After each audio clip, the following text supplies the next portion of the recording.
Virtual reality was a distant dream for many people as the technology was still in its infancy just a couple of years ago, not to mention the price tag that came with buying a VR headset.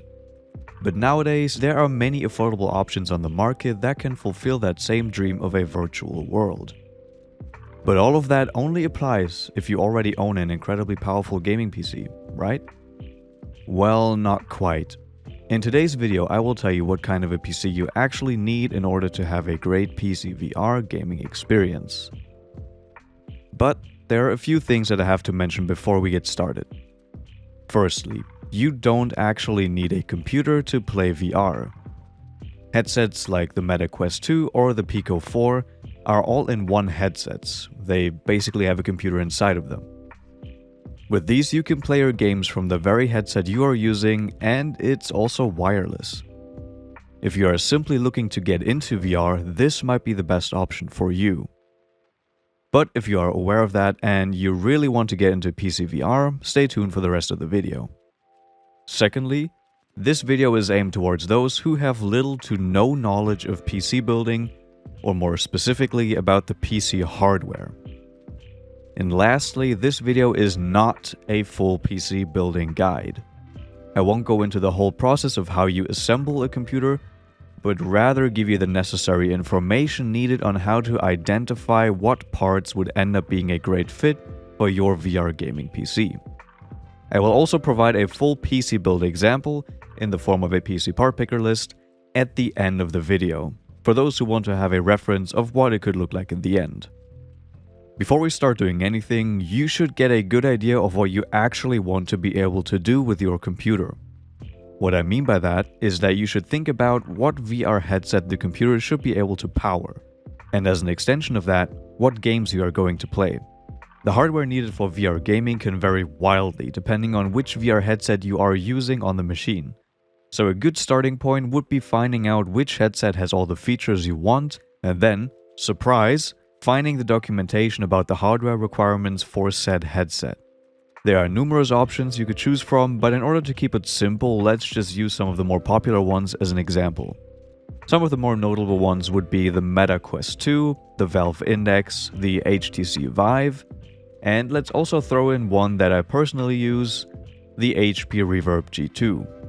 Here are the minimum required specs that they list for these headsets in their documentation. Generally speaking, the higher the resolution, refresh rate, and field of view of a headset are, you will end up needing more and more powerful hardware to power it. But what you will get in return is a more immersive gaming experience. For those who don't know much about PC building and the components probably have no idea what any of these specs listed on screen mean, so let's quickly dive into the naming scheme of these products in order to find the right parts for your build. Thankfully, there aren't many parts that we have to take into consideration here. The two main components of a computer that dictate how great your gaming performance will be are the GPU and the CPU. Let's start with arguably the most important part, the GPU. Currently, there are two main players in the market, AMD and Nvidia. Technically, there's a third one with Intel, but they currently only have one generation of graphics cards out on the market, and there are many issues with it, so we'll just focus on the other two. Let's start off with the company that has the biggest market share at the moment, Nvidia. The generations of GPUs I'd consider for a 2023 VR gaming PC are the 10, 20, 30, and 40 series. As you can see, Nvidia's recent generations of GPUs have followed a relatively simple naming scheme, and there's a general rule which you can apply to pretty much every graphics card manufacturer. The higher the number in the name of the product, the better it is. So in the case of these GPU series that I've just mentioned, the 10 series is the oldest while the 40 series is the newest, which is still in the process of being released, so we don't have the full lineup yet. To give you more context on how the naming works, every series starts with the aforementioned number, like the 10 series, and then is followed up by the number of the specific model within that series. So in the case of the 10 series, we would get the 1050, 1060, 1070, and 1080 cards, which become more powerful in ascending order, like I've mentioned. Every recent generation of Nvidia's cards have followed this naming scheme, with a few exceptions. There are, for example, the 2080, the 3080, and 4080 cards, which are generally seen as more of a high-end product within their respective series. You will also find cards like the 3080 Ti, which is basically just a slightly better 3080, and is meant to serve as this middle ground between the non-Ti version and the card that is in the next tier, which in this case is the 3090. Here is a full list of the products that I would consider to work in a new VR gaming PC. I have excluded some specific low-end models as they just aren't really compelling performance-wise, as well as the whole 10 series of cards. Why is that? It's simply because they are too old at this point. Building a new PC with, at this point, 6 to 7 year old graphics cards is just not ideal. However, if you own a 10 series card or maybe got one for really cheap, it is still very much possible to use those for VR gaming. But while it's possible to play on the 1060 for example, I'd say try to stick to the 1070 or 1080 since it would require a lot of compromises otherwise. Shout out to some of the troopers in my 3060 video, by the way. Now that we have a general understanding of how Nvidia releases its products, let's have a look at AMD, the sort of underdog of the GPU market. Here we can apply much of the same logic we can use with Nvidia's cards, but just swap around some of the names. AMD doesn't quite have the same amount of options to choose from, but they are great nonetheless. The generations of AMD GPUs I'd consider for a 2023 VR gaming PC are the 5000 series, the 6000 series, and the 7000 series. The number of specific models are just sort of added to the one of the series again. For example, the 6500, the 6600, 6700, 6800, and 6900. Again, being more powerful in ascending order. Sadly, AMD chose to have a slightly more confusing naming scheme, as there are XT versions of those cards I've just mentioned, not too dissimilar to Nvidia's Ti cards, but also 50 cards. Confusing, I know. Let me elaborate. If we take the 6600 for an example, that card has an XT variant, the 6600 XT. But it also has a 50 variant, which is the 6650 XT. The XT means it's better than the non-XT counterpart, and the 50 means that it's better than the non-50 counterpart, in this order, while still being slightly worse than the 6700. Did you get all of that? In addition to that, in their newest generation, the 7000 series, the flagship GPU is called the 7900 XTX. The more X's the better, right? At the time of writing this, the 7000 series only has two options available, the 7900 XTX and the 7900 XT, so there isn't much to get too confused about. But if the previous generation is anything to go by, this might change very soon. Here's a list of the AMD products which I would consider to work in a new VR gaming PC. Again, I've excluded some of the low-end models for the same reasons I've talked about earlier. For more information on how the specific graphics cards perform in relation to one another, especially for comparisons between AMD and Nvidia, I'd recommend to go and check out other channels like Hardware Unboxed, Gamers Nexus, or obviously Linus Tech Tips, as this video would be multiple hours long if I try to cram all of that information in here. Much of my knowledge in computer hardware came from these channels, so if you really want to get into this, I highly recommend them. I will also leave a link down in the description for Tech PowerUp's GPU database, which basically shows you the relative performance of GPUs to one another in one place. There's still one more component that we have to talk about, before we can finally have a look at this specific VR headset and try to build a theoretical computer for it. The component is the CPU. Currently, there are two main manufacturers for CPUs, which are Intel and also AMD. Now, what the CPU and the GPU do isn't exactly important right now. All you need to know is that the GPU is what mainly powers your gaming performance, hence why you will see that most of your budget should go towards it. The CPU is also important, but for a purely gaming-focused system, you don't have to spend crazy amounts of money on it. Let's talk about Intel and AMD at the same time, since, again, we can apply much of what we've learned while looking at the GPUs here as well. On screen, you can see the current generation's product lineup for both Intel and AMD. As I've said before, the higher the number in the name, the better, also applies here. However, this time around, I will give you a direct recommendation for what you should go for. If gaming on a budget is your main focus, you should go for the Intel i5 or AMD Ryzen 5 processors. What does that mean and why do I recommend it? Simply put, the prefix of i5 in Intel's case, or Ryzen 5 in AMD's case, is an identifier throughout the recent generations of CPUs that quickly lets you know at what tier of a product you are looking at. If you really want to get to know all these different products and see how they perform, so you can make the best informed purchase that is directly tailored to your needs, I would point you towards the other amazing channels that I've mentioned earlier again. But for now, all you need to know is that the i5 and Ryzen 5 chips are generally seen as the best price to performance ratios for gamers over the last couple of generations. Since the CPU doesn't have as much weight to pull as the GPU, you can even confidently go back a few generations and, for example, use an Intel i5 9600K or a Ryzen 5 3600X. It all depends on which chip is available to you at a reasonable price. In order to find out what a reasonable price would be, let's finally start building our theoretical VR gaming computer. In order to do that, let's hop on over to PCPartPicker.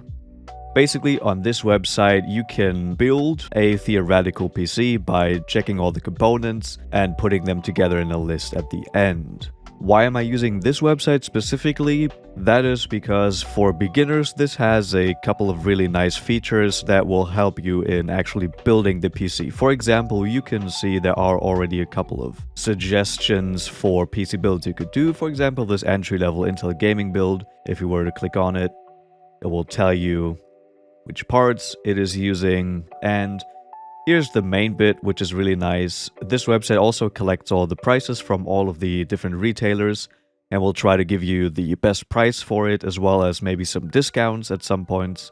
So I think this is a really great resource that you can use. You can even see some completed builds by people who are using the website, which you can also have a look at with pictures of how it will look. I think that can help you out a good amount. So I've already made 2 builds on this website for the purposes of this video. Why did I build 2? That is because I wanted to have a system that has an Intel CPU and Nvidia GPU, and one that is basically a full AMD build, so AMD CPU and AMD GPU. I just wanted to do these 2 so you can have a bit of a better example as to which combinations you could go for. You can mix and match the ones that I've chosen. It doesn't matter too much, but these are just the ones that I went for. So if we go over and have a look, we click on this builder icon over here. This is where you actually start the build, and if you want to do your own build, just go on there. If you want to save it, you need to have an account on the website. But if we go in here, we already see this is my build for the Intel and Nvidia PC. As we can see, there are a bunch of different components in here which we haven't talked about. For that, again, I would recommend you to go and actually look at full PC guides on what you need, but I will go over them briefly here so you kind of know why I chose these. At the very top, we have the CPU. I went with the Intel i5 12400F. Remember, like I've said, the Intel i5 and Ryzen 5 processors are pretty much the best value for gamers. There might be a few exceptions, but generally speaking, these are the ones that I would recommend you to go for. This is not the newest generation. If we get a look at the newest generation i5 processor is actually about double the price. Since we want to build on a budget, we can go back a generation comfortably without losing too much gaming performance at this sort of lower budget. So going for the 12400F is, value-wise, a pretty good idea in my opinion. Now, if you have any problems with this list, you can go and edit them yourself. I will put them in the description of the video. You can also scream at me saying how wrong I am if you feel if you feel like doing that in the comments. I think any discourse about this is good, so feel free to do that. So I've added back the processor now, and let's head on over to the motherboards. Now, this is one thing that you have to look out for when building a PC. Motherboard and CPUs can be not compatible. They're different generations, and as you can see up here, we already have a compatibility warning, which is also why I recommend you to go use this website, because this website will tell you if there's anything that might be an issue, and you can have a look at it. For example, if we go down here, it will say potential issues, and it's giving me a warning that the motherboard may not be compatible with it if it has an older BIOS version. So basically, if it has older software on it. Generally speaking, the B660 motherboards should be compatible out of the box with the 12th generation of Intel CPUs, so I think you can go for this without too much issues. There are also many different options for motherboards that you can go for. I just chose this one because the price is decent.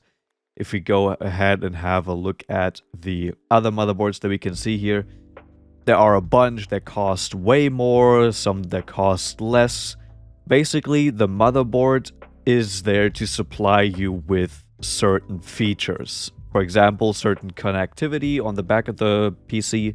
That is something that you have to look into yourself. I'm not going to go over everything here because there's just so much to it. The main part that I want you to take away with this is that you have to look up which socket your CPU works in. For example, here we can see the LGA 1700 sockets, which work on the newest Intel CPUs.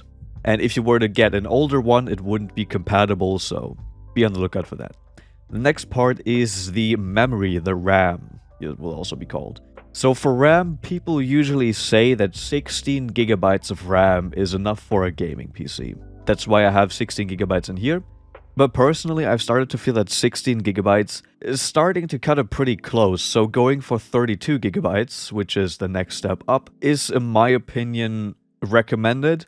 But if it's not within your budget, I think it's not going to be a big mistake. If you go for the 16 gigabytes, you can always upgrade it later.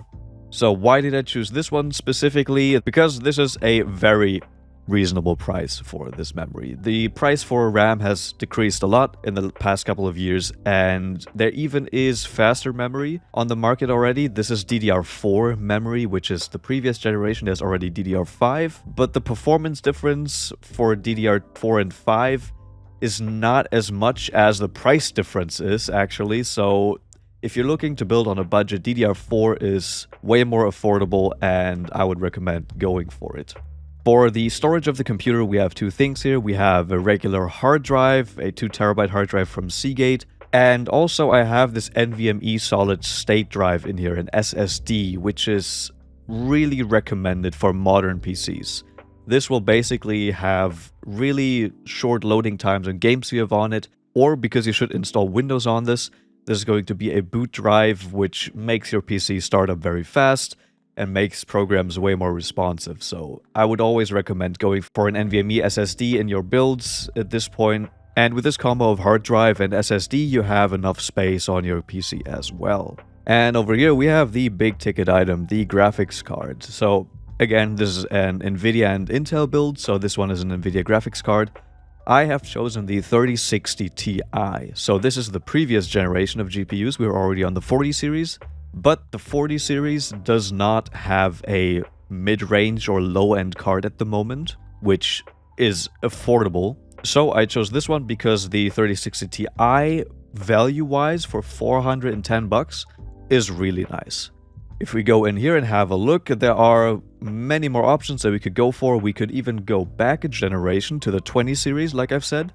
However, if you want to buy new, for example, if you were to go for the 2060 Super, then you can see you don't really get many options, and this one is even...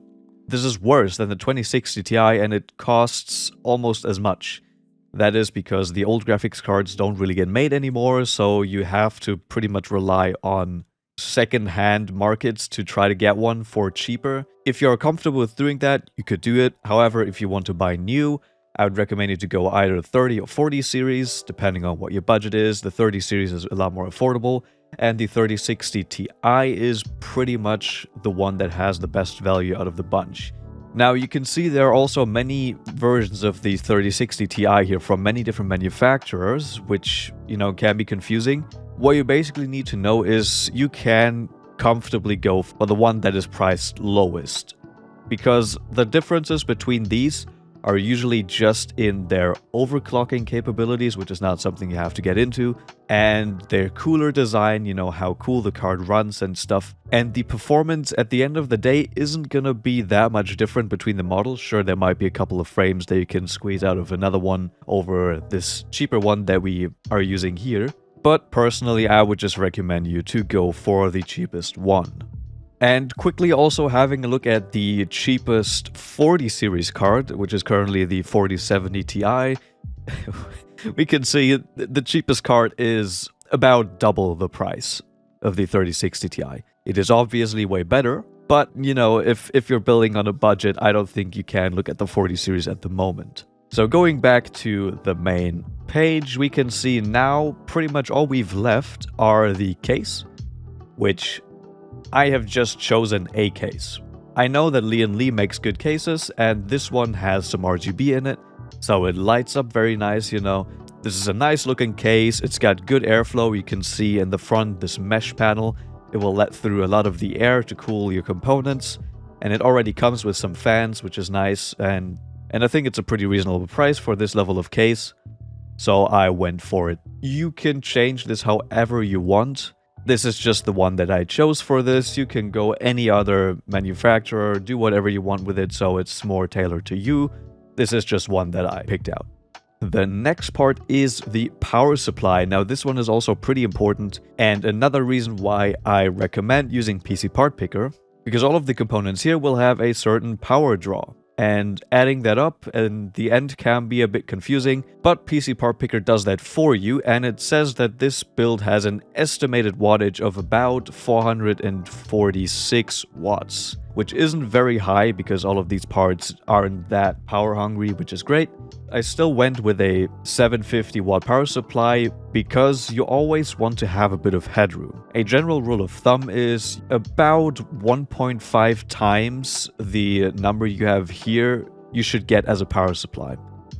So in this case, you should get a power supply that is maybe at least 650 watts. I went with the 750 just to have the headroom. You could even upgrade your PC at a later point with some better hardware, and that you can still use this power supply. However, I would also recommend you to look into power supplies a bit more on your own, because this is a very highly debated topic on which ones are good, which ones you should go for, if it's fine to go for some lower rated ones. So yeah, look into this one and find the one that will fit your build. And the last thing I have in here are some more case fans, because you only have intake fans on this case, and you want to also have fans that are pushing out the air, so you have a good airflow in the case. These are also Lee fans, so they sort of match with the build. Again, this can change depending on which case you get, because I kind of like to have them sort of matching. But yeah, that is pretty much the build. One thing I haven't mentioned, actually, let me quickly go back to it. The CPU cooler I've left empty because this CPU comes with a CPU cooler which you can use to make the build cheaper. Maybe do your own research again, see if there's a cooler that will fit your CPU better. I'm not entirely sure how well the thermals on this specific CPU are doing if you use the stock cooler that comes with it. So now that we've had a look at this one, we can now also see the price down here with some promo discounts for whichever website you are buying it from. This will come out to around $1,169, which is a decent price. So let's head over to the AMD build. Now we are over in the AMD build, and as you can see, we have basically retained most of the items on this list. We still have the same storage, the same memory, the same case, power supply, as well as the fans. Just so there's some consistency, because we mostly just wanted to change the actual CPU and graphics card. And by proxy of that, we also have to change the motherboard to accommodate the different CPU. So we are only going to have a look at those real quick. For the CPU, I chose the 5600. It's a Ryzen 5 CPU. Like I've said, Ryzen 5 or Intel 5 will be perfect, because the price on this one is really great, the performance is great. You could go for the 5600X, but it's a decent amount more than the 5600, and the performance isn't that different in games, so I went with this 5600 to sort of keep the price close to the Intel i5 as well. Again, there are many other components here, and this is also a previous generation CPU, because going with a current generation Ryzen CPU will come with its own set of problems, because it is on a new motherboard generation. It is also required to use DDR5 RAM. We can have a look at that in a bit. So the price of a current AMD build would be a lot higher if you were to use the current CPU generation. But the previous generation is still really good. I have one myself. I have a 5600X in my build, so I can highly recommend this as well. If we then move over to the motherboard, we have the MSI B550 motherboard, which also you can see it has a similar naming scheme. It's not B660, it's B550. That is just the differences between Intel and AMD again. However, I've just realized this one does not have any Wi-Fi, and the other one I'd chosen had Wi-Fi for the Intel system, so I think it would only be fair to also go for a Wi-Fi one here, and I think this ROG Strix one actually is pretty close in price to the one I chose on the Intel system, so let's go ahead and add this. And again, this one doesn't have many differences in gaming performance. This is mostly just connectivity and stuff you can plug into the motherboard, basically. Look into it yourself, which one you want. This one actually has a pretty decent promo on at the moment, so that's why this is a bit cheaper. And like I've said, the rest is pretty much the same, except the GPU. Like I said, this is also a AMD GPU, one from ASRock. This is also a previous generation card, the 6700 XT, which is a really nice card, and it is even less than the 3060 Ti. It has about similar performance. In some cases, it might be a bit better even. And if we have a look at some of the other cards in here, for example, the 6600 XT, which is the card in the tier below, it also costs a lot less, but the 6700 XT has, again, a pretty good value. So if you need to conserve some more money, you could go down here as well to the 6600 XT. It's slightly better than the 3060 from Nvidia, but still below the 3060 Ti. Again, there are many comparison videos on YouTube and for websites, which again, I will also have linked in the description, where you can have a look at the different performances between these cards and stuff. But all of that is up to your budget and just what you want to do with the PC. We can see back in the main list here that also there's no CPU cooler here. Similar situation, this one does come with a cooler, and I have also used the cooler that they have, the Wraith, I believe it was the AMD Wraith Prism cooler. I don't quite remember what it was called.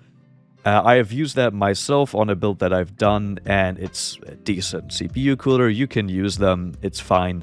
The previous generation Ryzen CPUs are pretty good in terms of their power draw and the value they provide for it, so that's why this one's a bit lower.